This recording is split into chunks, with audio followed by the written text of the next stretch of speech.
back. WNST, Towson, Baltimore, and WNST.net. I just keep sitting him in the seat and saying, what do you think of the Ravens draft? What do you think of the Ravens draft? So we're going to go out to Owings Mills right now and bring in the social media manager and digital host for BaltimoreRavens.com, as well as a ring wearer of all things Super Bowl 47 and trying to get back to the promised land. He appreciates Joe Flacco. We welcome Garrett Downing back onto the program. He is G Downing, 1-4. Yeah, every time I get mad at Ray Lewis for anything, I think, well, we did have two parades, you know. So I mean, you can only be so upset at this point, but certainly a different kind of weekend, right? I mean, all the way around for the people that work in the building, the people that cover the team, fans. I fell asleep after the 29th pick proudly with my laptop on my lap and my phone open and the TV still on, and I watched Lamar Jackson walk across the stage, and I saw purple on the screen, and I woke up very, very quickly from my 12-minute nap. That was my story on Thursday night, but everybody has a story, right?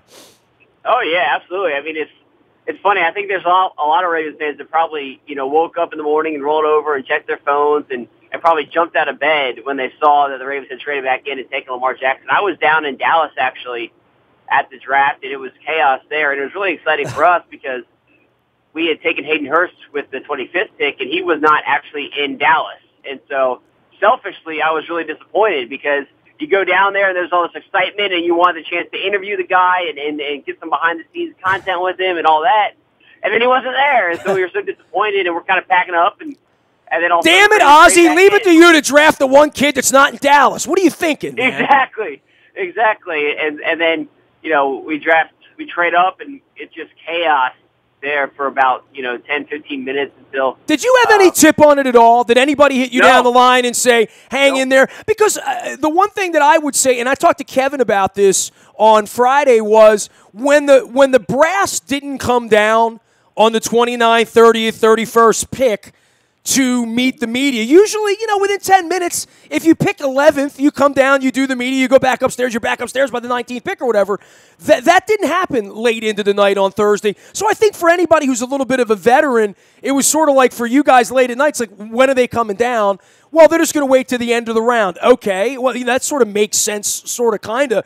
But I can't imagine there was one person in the Ravens world anywhere outside of that room that didn't go to bed at 11:15 if they wanted to go to bed at 11:15. Nobody thought they were drafting again, right? So for that unto itself, it's monumental. But then when you consider it's a quarterback that is sort of kind of designed to come in and replace our Super Bowl MVP, it really becomes quite the monumental evening. And I woke up and it dominated an hour of the conversation. I mean, it wasn't about Sam Darnold or the Browns. It felt like into midnight and for the first hour of the post-game coverage, people were still reeling from the Ravens pick. It was really strange, man. Yeah, it was kind of cool. I agree with that. It's not often that the Ravens are sort of, the center of national attention. Oftentimes, I know fans, and I agree with it to a fairly large extent. It's not like they're a team that generates a ton of headlines, and plays on primetime football every single week. They are often the kind of times the gritty team is overlooked and, wins ugly and all that stuff. And it was odd that was pretty much dominating the entire national conversation around the draft. And it's fun. It's exciting. When I look at this draft, I think that there's really two things that stand out. First of all, I think that the Ravens shored up the biggest pressing needs on their roster in the short term, and that was tight end. They needed tight ends. Then they got that with Hayden Hurst and Mark Andrews. And I think both of those guys can come in and play and contribute right away. I think Hayden Hurst is going to catch a ton of passes on third down and move the chains. The Ravens are really excited about this guy.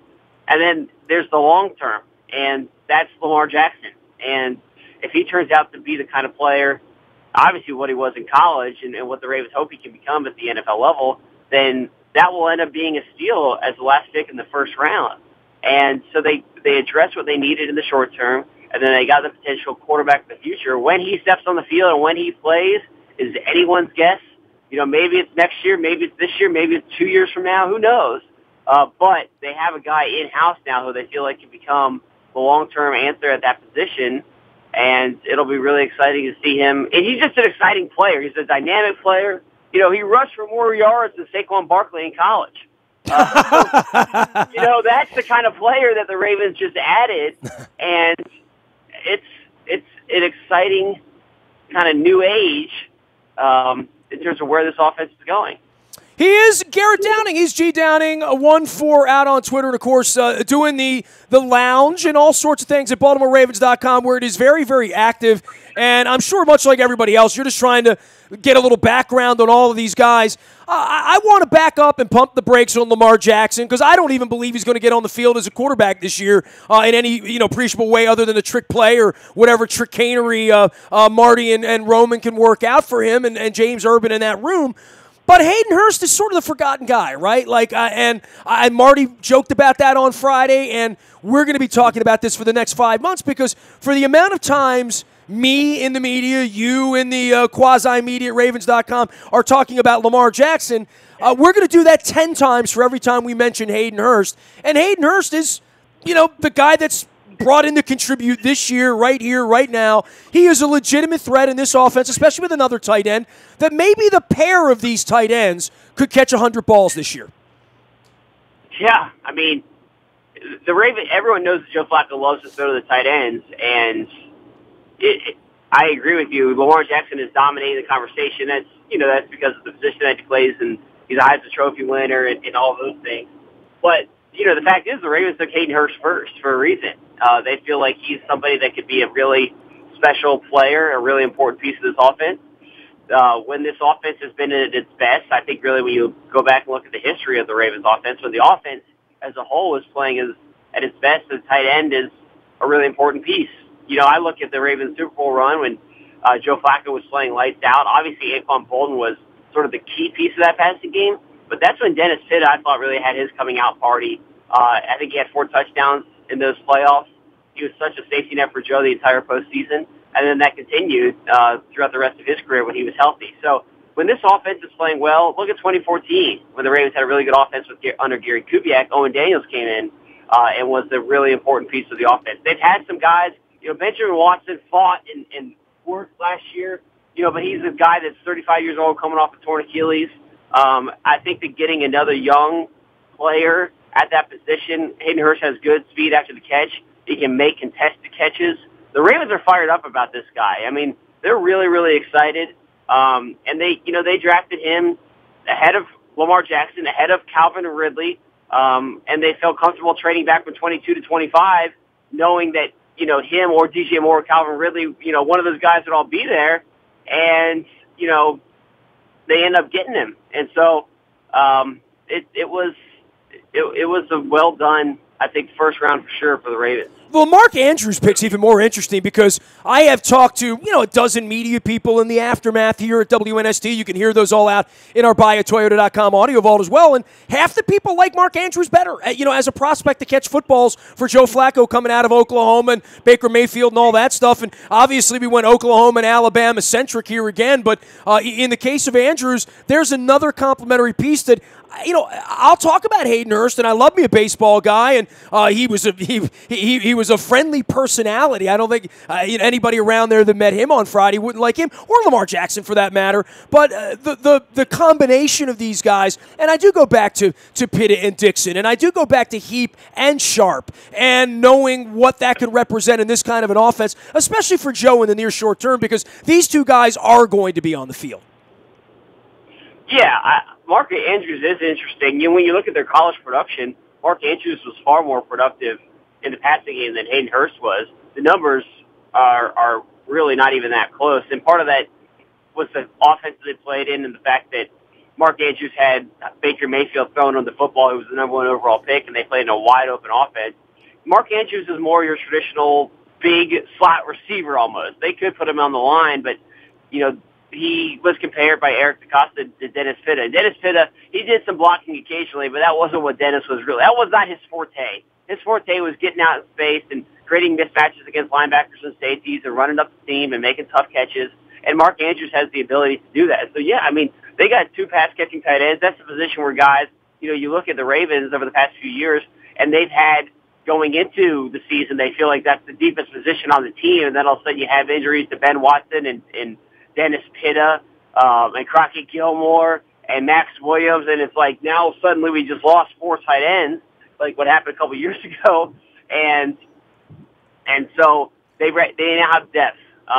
Well, I mean, as much as they've spent on draft picks on this, to have to go out and give Ben Watson money is really an indictment, right? Like, that was not the most comfortable thing. And when you miss on draft picks, you then have to go out into the market. But if they miss on Lamar Jackson, they'll be buying a 31-year-old, Kirk Cousins-y kind of quarterback at some point down the line if Joe can't do it 3 years from now, because that is the way this works.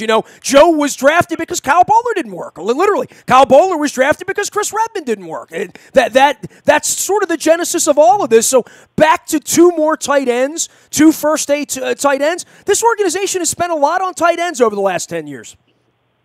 Yeah, they have. They have. And, they had Max Williams. It was second-round pick. Crockett Gilmore was a 3rd-round pick, and both those guys have had injuries. They're even still like Max, particularly as a blocker. And so I still think he's definitely going to be on the team and playing a significant role. It's just probably he's not going to be catching the ball. So, yeah, I mean, Joe Flacco, since he's been in the NFL, has thrown to the tight end more than any other quarterback. And so you need to put good tight ends around it. And the Ravens are investing there. Ozzie Newsome wasn't joking when he said at the Combine, we're going to remake the look of our pass-catching group. We're going to remake the receiving room. So they added 3 veteran receivers, Crabtree, Smokey Brown, Willie Snead. They added 2 new rookie pass-catching tight ends. They got rid of Mike Wallace and Jeremy Maclin and Michael Campanaro. I mean, it's a totally new group, and they feel like this is going to be a better group this time around. And they feel like, I understand the excitement around Lamar Jackson, and I'm excited about Lamar Jackson too. But in the short term, they put all these weapons around Flacco because they want him to be at his best this year, and they feel like these are the guys that will help him perform at the highest level.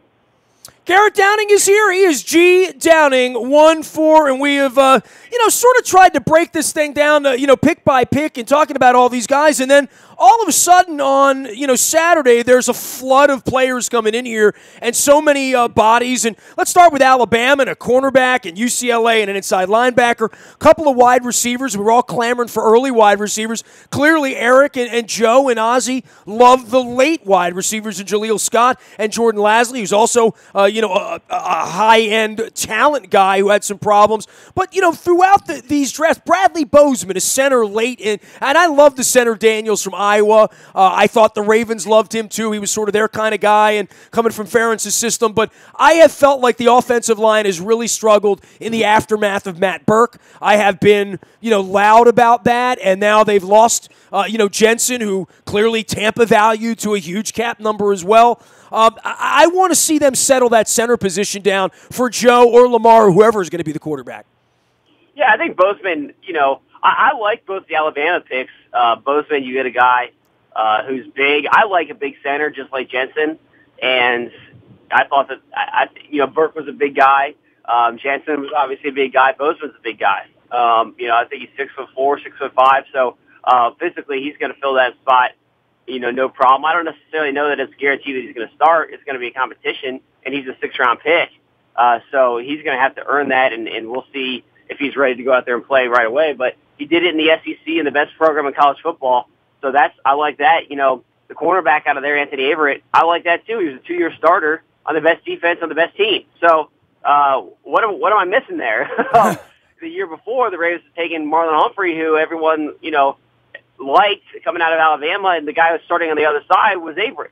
He stayed in another year, ends up going in the 4th round, but, that to me seems like, unless I'm missing something, he seems like that could be a steal as a 4th-round pick. And to be honest, the player that we haven't mentioned yet, obviously you knew his dad, but the pick who I think has the potential to be the best of a class for the Ravens is Orlando Brown. He was regarded as the top 5, top 4 offensive tackle before the Combine, and then he took a huge hit. He had a historically poor Combine performance. And well, you and I went out to Indy stalking him. Literally, we were stalking him and Calvin Ridley, right? And in the end, Ridley was a guy I think that they had on their radar to some degree. Didn't like him at 16 or 22, and clearly not at 25 with Aiden Hurst on the board. The DJ Moore thing slipped through, but the notion that when we went out to Indy, and, me, you, Luke, Jeff, we're all out there running around, chasing Ozzie and John around saying, who are you going to pick? If you would have told me that they were going to get Lamar Jackson, Hayden Hurst, and Orlando Brown, I would have said, what? How is that possible that they're going to get three of those guys? Because all three of those guys were, at that point, thought to be in the top 40, right? Yep, absolutely. Absolutely. And Orlando Brown, he had 478 pass blocking snaps last year, and he did not allow a quarterback hit on a single one. So I get that he's slow in a 40-yard dash, but when he's on the football field, he's a massive human being who's tough to get around.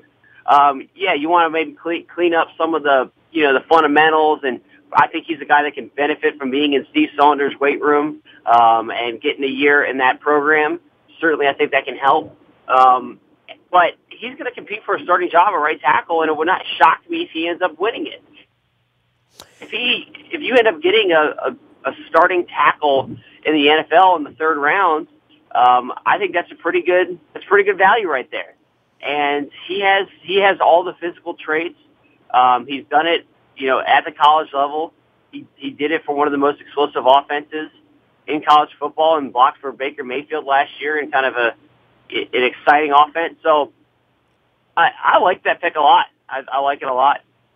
He is Garrett Downing. You can follow him, The Lounge. He's going to have Dan Jeremiah on from NFL Network later on in the week as well. And I know there's nothing loungy about the off-season over there, next couple of weeks. And you having not been in the business, I feel like I came into this thing, off the boat with the team in 96. Haven't done this so long. But, you were a fan that came through the journalism side, and then you come through the side where you're working for the Ravens for almost a decade now. This is really an exciting time in your building, right? Like, all these young kids start pulling up in Ubers and people picking them up and bringing them into the building, and there's 90 people in the building, and the coaches are all energized, and everybody's trying to learn everybody. This is part maybe the fans don't understand, that somebody like you that sort of gets in, in the side door, that you get to see it. I think it's sort of first day of school, beginning of college, whatever that thing in your life is, but this happens every year in your building, right?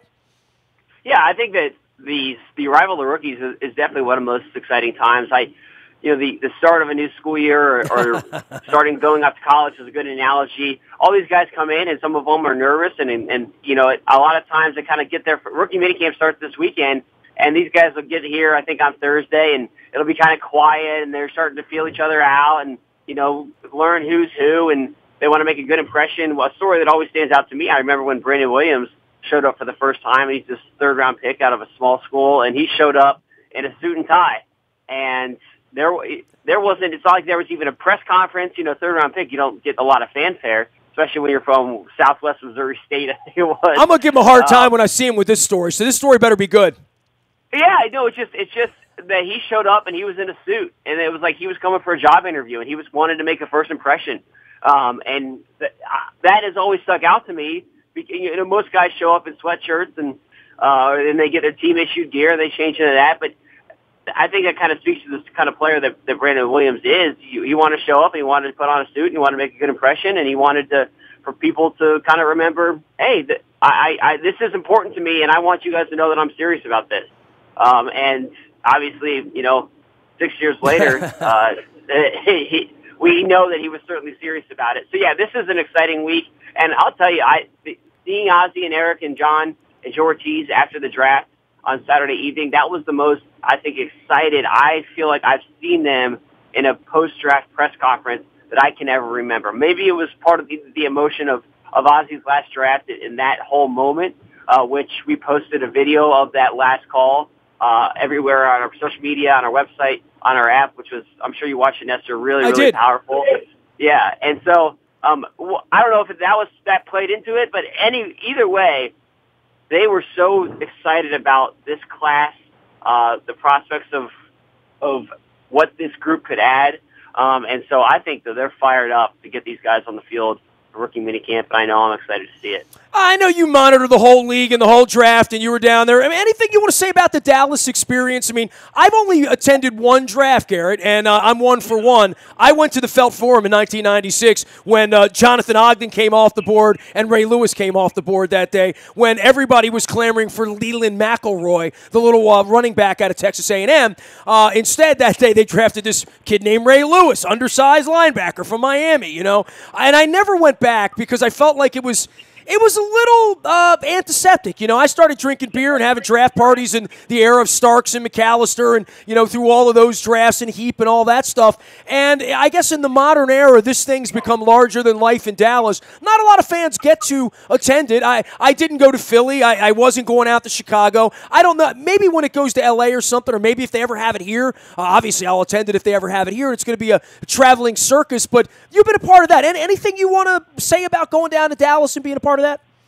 Yeah, this is my 5th draft. I've done it at Radio City. I did it in Chicago, and then Philly last year, and Dallas this year. And the operation, I think, was probably most impressive this year. Philly was awesome because it was right in the heart of the city, and people were just kind of walking out of office buildings. It was part of the fabric of the city, and there was so much energy around the entire town. Where in Arlington, it's not really a town where people are just walking around. You got to drive to get there, and it's kind of the only thing there. But the NFL experience was packed the entire day. I don't know what the exact numbers were, but there was tens of thousands of people in there when I was walking around. And then when you get into the stadium, it was just incredible. There was so much energy in there. There was 20-some thousand people. They basically took the stadium and cut it into half and kind of built an auditorium setting in there. I was standing down there on the floor waiting for our pick to get announced, and I was talking with somebody else from the Ravens who was there, and I was like, this is just an incredible display. It was packed. They did a great job. They did a really, really great job. But the draft is only going to get bigger. This is the first time it was ever in a stadium, and there was about 20,000. I could see this thing continuing to grow and grow and grow. And, you know, maybe the next time it's in the stadium, rather than cutting it in half, they fill the whole entire thing. There was enough interest to do it. And I think that this thing it's a marquee event for the NFL. They do a fantastic job with it. And I think it's just only going to continue to get bigger. It would be awesome if we have it in Baltimore. I don't know if it's going to happen, but it's a wonderful event. Well, the Harbor would be a hell of a setting for that. Where is it next year? Did they give a word on that yet? I don't know. There's been talk of it being in L.A., and that makes sense with the new stadiums, but I don't know that stadium's going to be done. So I actually don't know if they've announced where it's going to be next year. Yeah, I heard something that Denver wanted it. You know, that Denver was a part of it, and that would be kind of interesting. I would think that they would want to put it in places where they're never going to have a Super Bowl, right? Like that sort of makes sort of sense that they would do it in that way. And at some point they'll have it in L.A. Look, dude, at some point we're going to be going to L.A. for the Combine. I mean, I'm pretty much convinced of that as well, that'll be out there 10 years from now. But such is the league and the swirling change and the changes, I should say, out at one winning drive. Hey, next time I run into Eric, I'm going to let him know he needs to start drafting guys that are actually at the event, so they're not flying you all the way to Dallas to talk to guys that don't get drafted. That was nice, a little kick save that they grabbed Lamar for you there at the end, right? Yeah, exactly. I think that's what it was. When they drafted Hayden Hurst, I made a call into the draft room and said, hey, guys, Lamar's still on the board, so if you could do me a favor and make this trip worthwhile, that'd be great. So that's the real reason we drafted Lamar Jackson. Did you mention that his suit is fly, too? He didn't have a great suit. You know, he told me, when I talked with him that night, he said, you know, I'm just happy that they got picked because I had this fly suit and I didn't want to wear it for nothing. And I didn't have a change. I didn't have a different suit ready for tomorrow. So this was it. So he was happy to get picked, even though he had to wait all the way to the final pick of the first round. My favorite stories about not having suits involve the NCAA basketball tournament, where, like, Steve Levy from UMBC told me that when they went to Charlotte for the game against Virginia, he only packed for one night. And the Coppin State coaches who were with the team 20 years ago, one of the coaches, Skeet's still with UMBC now, said that he made a point of telling everybody that he made the mistake in Pittsburgh 20 years of only packing one suit. And that Fang had to go out and buy them suits on the second day after they won. They commit the upset of the century, and they don't have clothes to wear the next day. So, that's a little a cautionary tale for Lamar Jackson, that you pack for one night, but, you never know when one night turns into two, right? Yeah, exactly. Well, the Ravens bailed him out. He'll have plenty of time for suits and all that. The only suit I want to see on him is a sweatsuit. Forget that suit Brandon Williams thing. Let's get him in sweatpants, get him out there throwing some footballs around. It's going to be a really, really exciting couple of months here. If nothing else, your building has created some real enthusiasm and some energy and giving us something to talk about while the Orioles languish in 5th place. Yeah, this is, like I said, I think this was the most excited I've seen the brass after a draft, and there's so much excitement around the team. Rookie minicamp is going to be fantastic, and then the preseason is going to be really exciting too. So I'm looking forward to all of it. And all 5 games of the preseason. Like, we needed more preseason football, but hey, at least we're playing this one out in Canton. It'll be a beautiful night in Canton, Ohio, for bad football. Yeah, and you'll see a heavy dose of Lamar Jackson in that game. Yes, you will. That's as much as that's going to be kind of the backups and everybody playing, that's going to be a game where we see a lot of Lamar Jackson. So I'm excited about that. It'll be the first time we see him on the field, so I think that this preseason is going to be a lot of fun for the Ravens. For all of us hauling our asses out to your homeland of Ohio to watch a fifth preseason game, the least we could do is, I talked to Marty, first play from scrimmage, Jackson to Hurst, right? I mean, just a little hitch, just something easy, right? Just to give us all something to stand up and cheer about in Canton, Ohio. How about that? I totally agree. Put that in. You work in the building. I'll make a point to let Urban know about that one too. Hey, take care of yourself, man. Enjoy the fruits of the labor out there. You've done all the studying on all these guys. Make sure you shake their hands. All right, man. Appreciate it, Nestor. Have a great day. All up and down the board. Garrett Downing, G. Downing, 1-4. He was in Dallas with the Ravens for the draft last week. He is out in Owings Mills. Does the Lounge podcast as well with Ryan Mink and, of course, Sarah. And you can read their work out at ravens.com. You can find me out on the buyatoyota.com audio vault 24 hours a day from anywhere in the world on your mobile device by downloading the TuneIn radio app. We come in crystal clear, no static at all, just like Steely Dan, who will be playing at the Modell Lyric in October, my 50th birthday week. Wow, what a week I got for October 14th. October 11th, Steely Dan at the Modell Lyric. We're taking off for Nashville on the 13th. We're doing a Tennessee whiskey tour, the Jack Daniels Distillery, on Monday the 15th. If you want to make our trip to Nashville and our Ravens trip there, as well as our bus trip down to Carolina, we're going to have a good time down in Charlotte as well. You can find it all under the Road Trips tab at WNST. I'm on Facebook, Twitter, LinkedIn, Snapchat, Instagram, streaming live on our Facebook as well as our YouTube WNSTV channel. And don't forget, anything you miss here, you can find out on the web or you can get it delivered to the morning newspaper, 7 a.m. each and every morning. It's all brought to you by Planet Fitness and PlanetFitness.com. It's always $10 a month to get in the best shape of your life at Planet Fitness. And our morning newspaper also includes the entries for Laurel this weekend. And my wife and I are headed down to the Kentucky Derby proceedings in Laurel. I got a snazzy little dapper suit I'm going to put on. My wife's going to look pretty in a hat. So we're going to do that up on Saturday down at Laurel and, be a little bit of a pre-gamer for the running of the Preakness Stakes here 2 weeks from now out at Old Hilltop in Pimlico. The Maryland Jockey Club bringing it all together for the Pink and the Black-Eyed Susan and the Preakness Festival and the Bottomless Cup. All the details at Preakness.com. Nasty at WNST.net finds me 24 hours a day, whether it's a road trip, whether it's our Be More Positive community and charity series. If you have a charity you want me to spotlight, I'd love to hear from you. I got lots of openings into June and July around here, so make sure you throw me a note on that. We're having some good fun around here. We are WNST.net, AM 1570, and WNST Towson, Baltimore, and we never stop talking Baltimore sports.